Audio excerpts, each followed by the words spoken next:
UFC Fight Night. Number 6, Alistair Overeem versus number 9, Augusto Sakai. We got a heavyweight bout on our hands. Another fight here in the fight capital, Las Vegas, United States, man. We got some good stuff to talk about, and I am joined by AJ, as always, here on All Factors Considered. AJ, bro, how are you living, man? I'm doing well, Derek. I'm doing well, man. How you been? I'm living good, man. It looks like you're enjoying some of that California sunshine. Got you some tan going on, Ooh, bro, bro. the beach is too nice out here. There we go, man. But we got some good stuff on our hands. And before we jump into things, folks, if you remember this long ago, I know our attention spans are all too short for this, but Frankie Edgar, he edged out a very polarizing, interesting win versus Pedro Munhoz, man. And I want to talk about that. AJ, man, you actually prompted this question to me, got me thinking about the question of, does the saying you have to beat the champ to be the champ apply in this scenario, right? Versus Frankie Edgar and Pedro Munhoz. So first, let me ponder on it a little bit. What do you think, man? You know, like, what do you think happened in that fight? How did you score it, more or less? And just what are your overall thoughts on the fight? So, fight going on. I watched the whole thing. I gave Munhoz 3, possibly even 4 rounds. It's debatable in the 3 to 4 rounds. So I thought going into the decision, no doubt, Pedro Munhoz, without a doubt. And then the decision came in. I thought it was a robbery. But then I started pondering, okay, because there was some very close moments in the fight, especially towards the end of the fight. But then I started thinking, does that saying come into play? Because it's true, you like in the Dominic Reyes John Jones fight, he didn't really beat him. It came to a decision. There's no way he's winning that decision. It's just not going to happen. Does that saying, be the champ, you have to beat the champ, come into a legend? If you're gonna if you actually want to beat the legend Frankie Edgar and be that guy who takes that accolade, does that come into play in the judge's mind? And I think that might have had a little bit to do with what happened, why the judges were swayed in the decision they were. I don't know. What do you think? I mean, it totally could have, man. That's the thing, is that with judging in the UFC specifically, man, it's not like you really see consistency from event to event.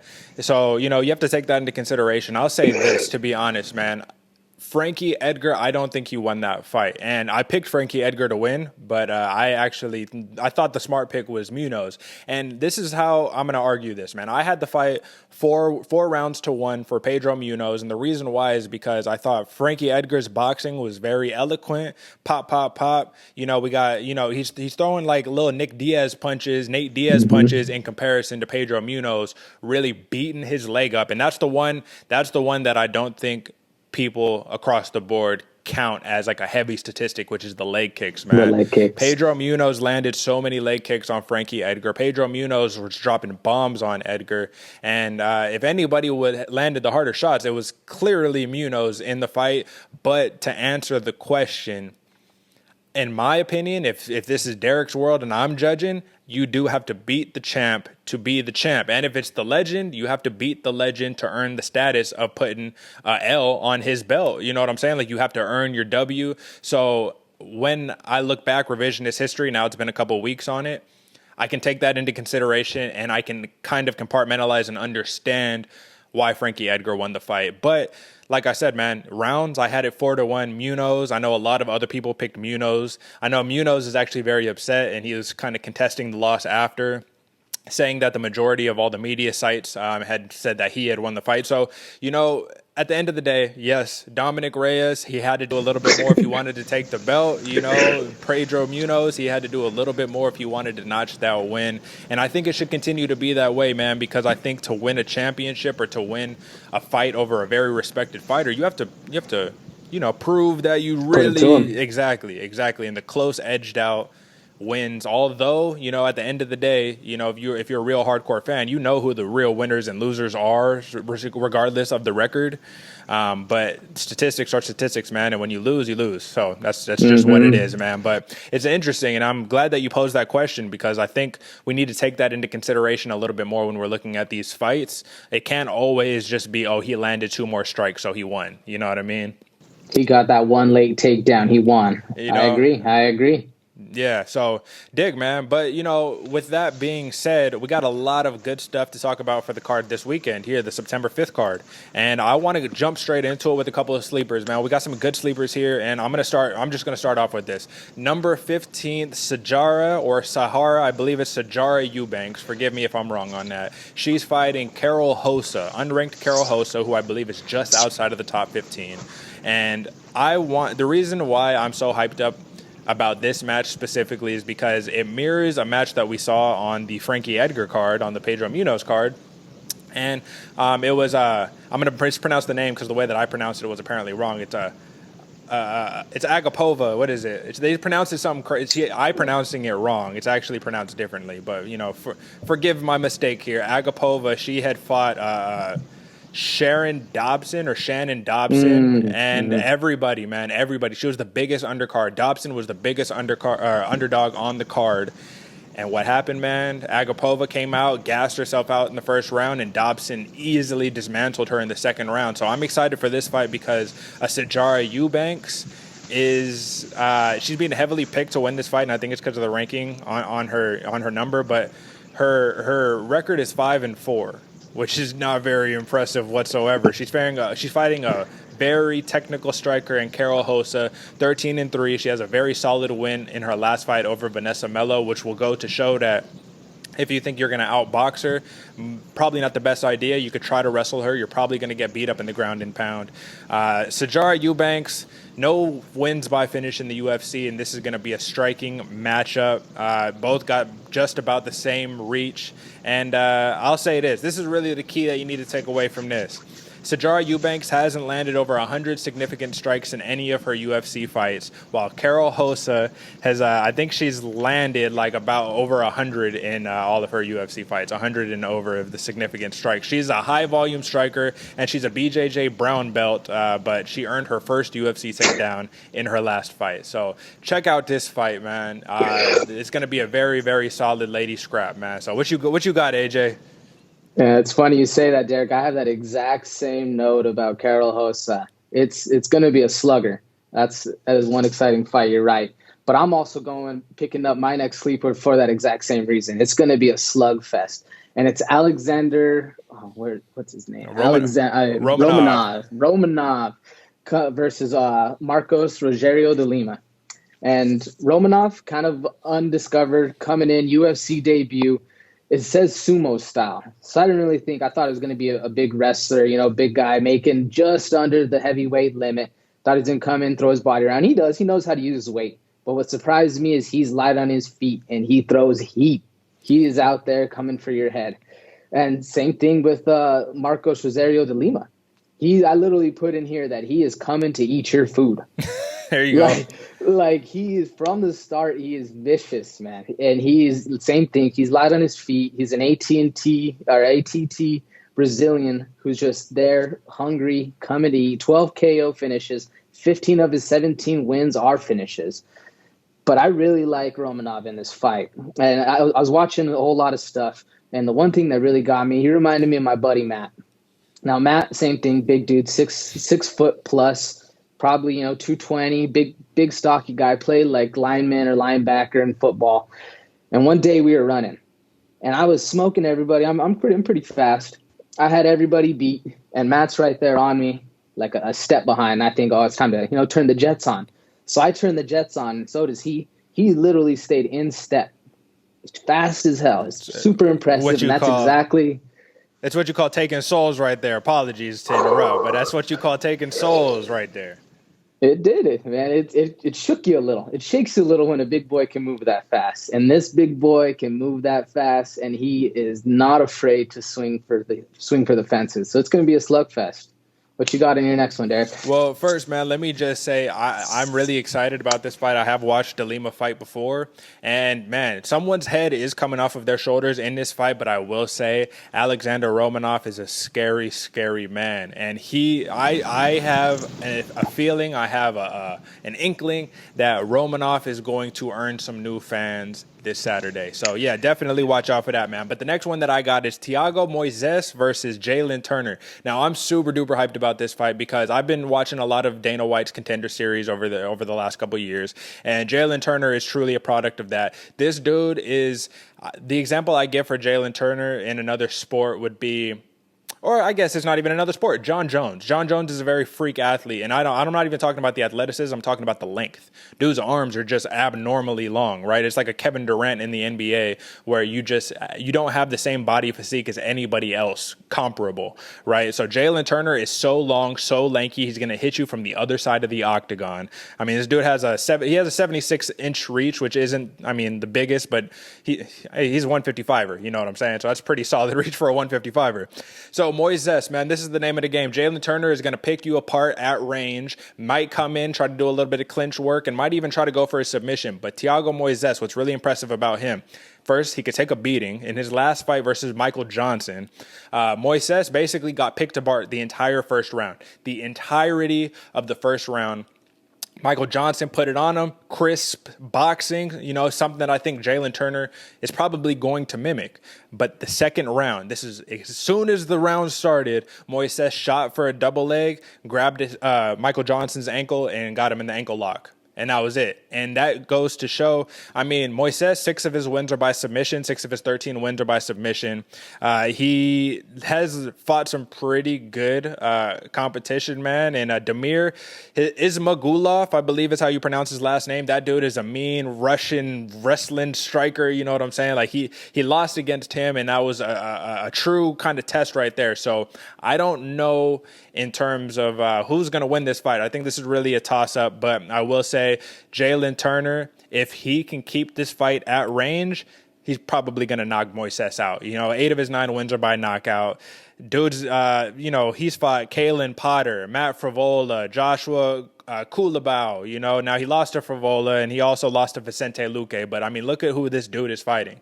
This dude is so young. This dude is 25 years old, cuts the octagon off well, super lanky. And this dude also is a switch stance fighter. So definitely keep an eye out on that. Jalen Turner, he's nice out the southpaw, or if he wants to go orthodox, he can go orthodox as well. I believe orthodox is starting to match up on par with the level of his southpaw striking, man. So super, super exciting fight to watch for, man. What's the next sleeper you got, AJ?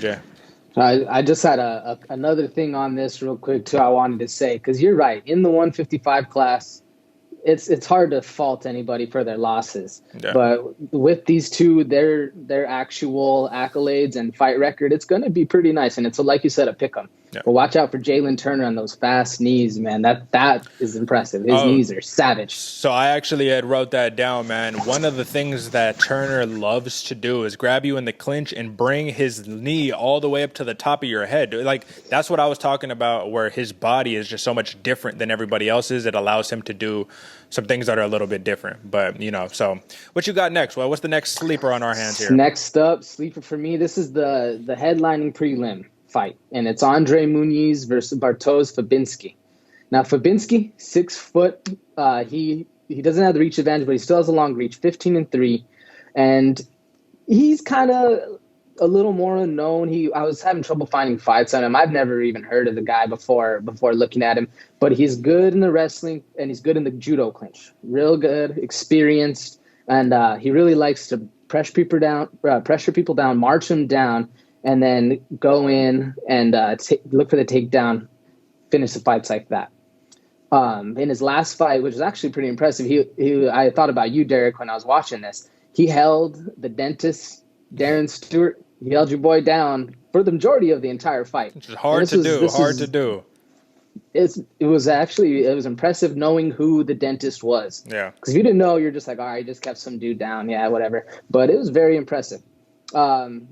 Andre Muniz, on the other hand, 5-fight win streak, 19-4. He's a southpaw with great Brazilian jiu-jitsu, always looking for the sub. And the one thing I really got in this guy, he's long and he's strong and he is an attacking machine. Saying he's just going to pick you apart. Great left straight hand. His gas tank is a little questionable, so you'll see about that, because he did look a little labored at the end of round 1 and the entire rest of the fight in his previous fight against Ahoyo. So I don't know. I mean, it's good. Like you said, this is another one where it's a pick 'em. This is going to be the styles make what happens. Do they take him down? Does it stand up and bang? But whoever's style seems working a little bit better is going to be the one, and fight's going to go either way. It's going to be an exciting match. I dig it, man, and I'll tell you what. I had basically one major note for the Fabinski Muniz fight, and I said I hope Muniz knows how to stuff a takedown. I hope he knows how to, because Fabinski is going to take you to the ground, but then that's where it gets interesting, is because Muniz could work off of his back very well, and he's throwing up submissions at you all day long. But Fabinski, I'll just tell you what, that man is from Warsaw, Poland.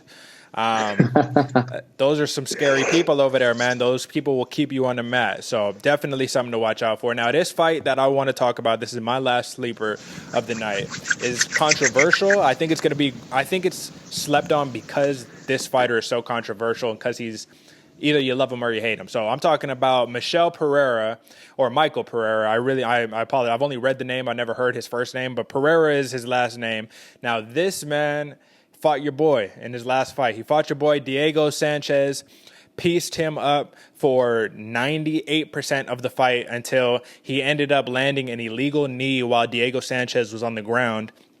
Diego Sanchez did the smart thing to do. I don't even want to talk about respect right here. I want to talk about truly, as a professional, you get hit with an illegal shot, you can't continue, you win the fight. Diego Sanchez is in the twilight of his career. I'm not mad at him. So that's how his last fight ended for Pereira. The fight before that, he lost by decision. And the fight before that, he beat Danny Roberts with a flying knee, knocked his face off his shoulder, man. So this dude loves to dance when he's coming onto the ring. He loves to do all these flashy, crazy strikes, do all these acrobatics before the fight. But the dude that he's fighting is a mean man from the Chechen Republic of Russia, man. So that's Zalim Amadev, and dude is 8-2. He's 0-2 in his UFC tenure so far, which doesn't look promising. But I promise, he lost to some mean fighters, Danny Roberts, which just makes this interesting. So Amadev's last fight was a knockout loss to Danny Roberts, which he just got caught, dude. He just got caught with a perfect little hook, put his lights out immediately, didn't even need shots after, right? And Pereira knocked out Danny Roberts with a flying knee. So that's the thing that you have to take away. I mean, Pereira has the advantage already right there, just with that stat. Now, Amadev also lost to Max Griffin, so his two UFC opponents so far have been pretty tough. At the end of the day, this is what you need to know. Amadev's landed under 70 significant strikes in each of his last two fights. He has solid clinch work and some dirty boxing. His dirty boxing is very, very well. Watch for his big overhand right, and the cardio might be an issue. Now for Pereira, flashy striking, averages about 2 takedowns a fight, never been taken down in the UFC, and fireworks are to come. So, his last 5 wins, although they've been by questionable names, you can't really tell about the competition, but Pereira's last 5 wins have all come by knockout.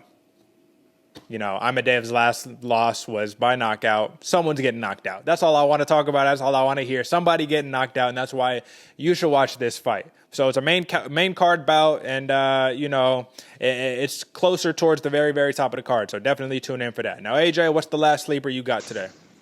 And the last sleeper I got today, it was actually a late replacement. One of the fighters got COVID. But it's Brian Kelleher versus the late replacement UFC debut Kevin Natividad.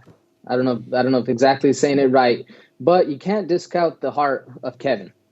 They're coming in late. I don't know, what was it? It was 5-6 day notice. Yeah, late Ricky Simon or Ricky Simone. Yeah, tested positive for COVID. Probably even less than 5-6 days, man. To be honest, this is probably like in the last 3-4 days. So, yeah, you're right.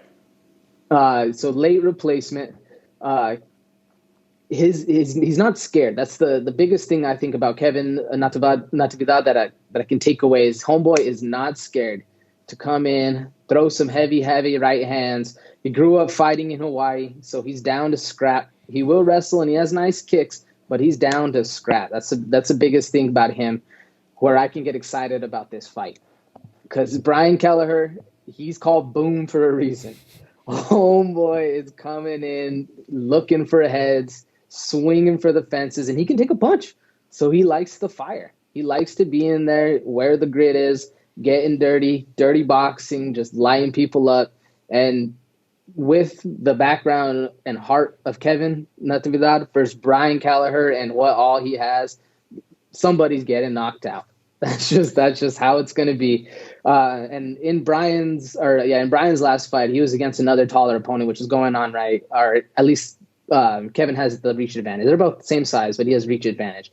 He was able to handle the pressure, and still, once he slipped, he used the inexperience of his last opponent, Cody Stamen, and actually was able to take just control of the entire fight. So hopefully, he's looking to do the same thing with Kevin this time, and hopefully, Kevin's just looking in there to come take an easy night since he's not well trained or not doesn't have the biggest training camp right now, and looking for a head. So we'll see. I'm excited for this one to see some KOs.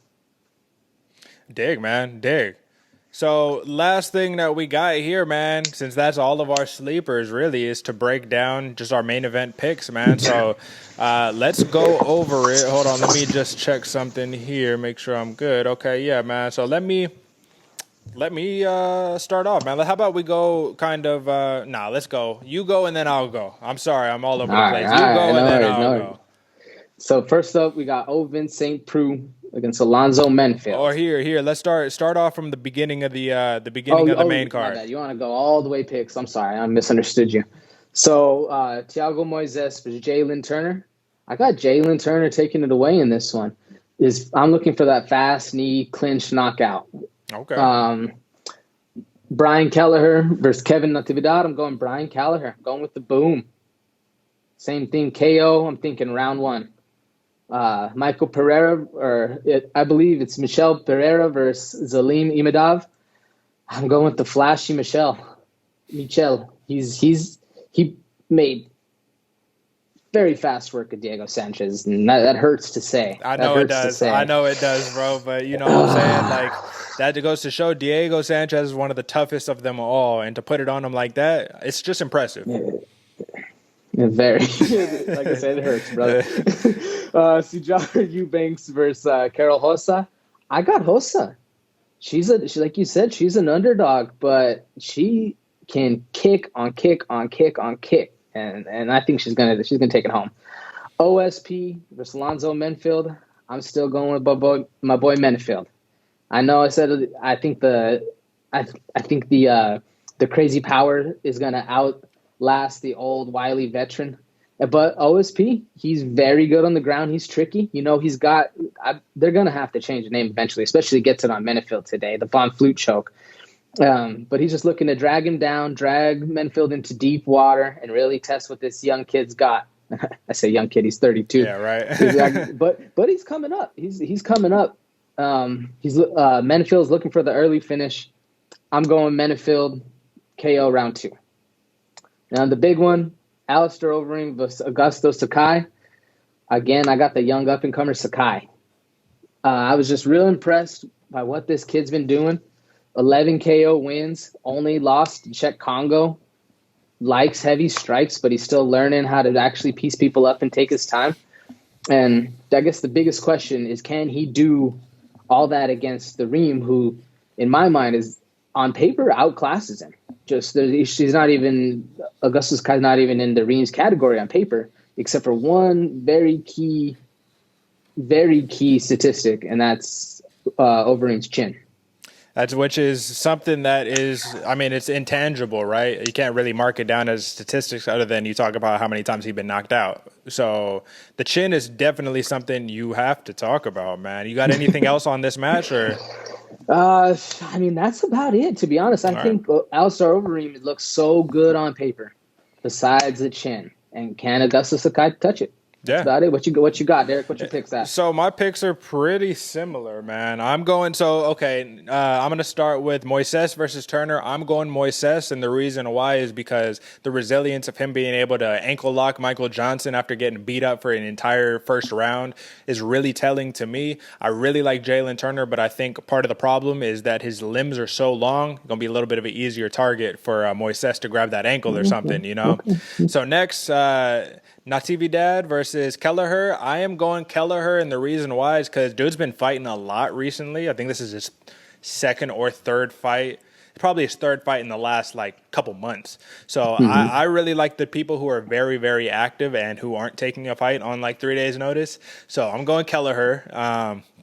Next, I'm going Pereira versus Dave. I think that Pereira, the way he was putting it on Diego Sanchez in his last fight, literally, like if it wasn't for the DQ, that would have been probably a 30-27 if he didn't get him out of there. So I'm going Pereira all day. I think Dave is going to be mean, but it's a dude who relies on knockouts versus a guy who has never been taken down and knows how to keep his distance and use his legs, which is longer than his arms, right? So you kind of, unless the dude that you're fighting is going to try to take you down a bunch, there's no reason to be scared of throwing kicks, right? So, Exactly. I'm going Pereira. For Sajara Eubanks versus Carol Hossa, I'm going Hossa all day. Her last fight, I'm telling you, if you didn't see it, then you obviously don't understand of how much of a high-level striker Hossa is. I mean, this is a Brazilian, man. Come on, what are we talking about? Like, she's going to come in there, and I think she's going to make easy work of Eubanks, but I also think, I want to be careful with that word, because that's what I said about Dobbins the Edgar fight. Eubanks has a mean boxing, man. She comes from Mark Henry's boxing gym, I'm almost positive. So Eubanks is definitely a tough test, but I'm going Hossa. OSP versus Alonzo Menafield. I'm going OSP. I said it on the last podcast. We're doing it again. I think OSP by an OSP choke. I just think, man, when you have a power fighter versus a wily vet who's also a submission expert, it doesn't. You can do all the veteran tactics and maneuvers to be able to get this fight to where you want it, which is not on the feet. And when you don't got much to offer but big bombs, your likelihood of winning is just a little bit decreased. So I'm not saying it's not possible. You can knock him out in the first round, second round, whatever. Any shot can knock him out. But OSP is a tough man. And, last, the thing that we all been waiting for, man. Overeem, not Overeem anymore. Alistair Overeem versus Augusto Sakai. Sakai has been on a tear, right? So let's talk about it real quick, man. Sakai's last win is a split decision versus I believe he's a tough Iraqi in Blagoy Ivanov. I've been watching Ivanov for a while, man. Dude is a tough fighter. He had a couple off nights at the UFC, but overall, knocked out Marcin Tybura, knocked out Chase Sherman, knocked out Marcos Coronado Jr., and also got a split decision, over Andrei Arlovsky. In comparison to Overeem, who knocked out Walt Harris, which I pretty sure that I picked Walt Harris to win that fight. I was super surprised by that. Got knocked out by Rosenstruck, but who wouldn't get knocked out by that dude, in all honesty? Knocked out Alexei Oleinik, dude who just got knocked out by Black Beast, right? Mm-hmm. Yep. And then Sergey Pavlovich knocked him out, and Curtis Blades lost by a knockout. So two knockout losses in his last 5 fights. Dude is 46-18-0 in his whole entire MMA career. I'm going to Augusto Sakai by knockout. I think Overeem's chin won't be able to handle what Sakai has to bring. And the thing that's really important too is that the reach advantage isn't as big as I thought it would be. Overeem's reach is 80 inches versus Sakai at 77. So, they're going to get in there, they're going to trade, they're going to bang. This is going to be a crazy card, and the next couple cards for the next couple of weeks are going to be crazy, man. We on the countdown to Stylebender versus who's Stylebender fighting? Paulo Costa, right? Paulo Costa. Yeah, so it's on the countdown for that. Don't even jump the one that's right before that, man. Covington. Woodley Covington. Yeah, that's Woodley Covington. So bro. I'm saying, we have a bunch of good fights coming up, and the Stylebender Costa is the one at the horizon, right? We got a lot of good fights on our way over there. The ultimate. You feel me? So I don't want to skip over nothing. I don't want to disrespect like that, but I want to make sure that I'm solid on my picks for this week, man. So we gave you the picks. We gave you the sleepers. There's only one thing left to do, and that's for you to tune in on Saturday, September 5th, and go and check it out. AJ, man, you got any last words for the people? It was great being here again, Derek. I'm excited for these fights. Right on, man. Brother. Right on. Likewise, man. Comment below who you want to see win. Comment your picks. Let us know. Go on Tapology, create an account, and then start tracking down how many fights you winning versus losing. All that stuff. Go on to Verdict, man. There's a lot of this cool stuff that keeps us engaged a little bit and gives the accountability, because you can give picks all day long, but if you're not held accountable for it, then why are you even doing it? So, folks, that's all we got for this episode, and until next time, peace.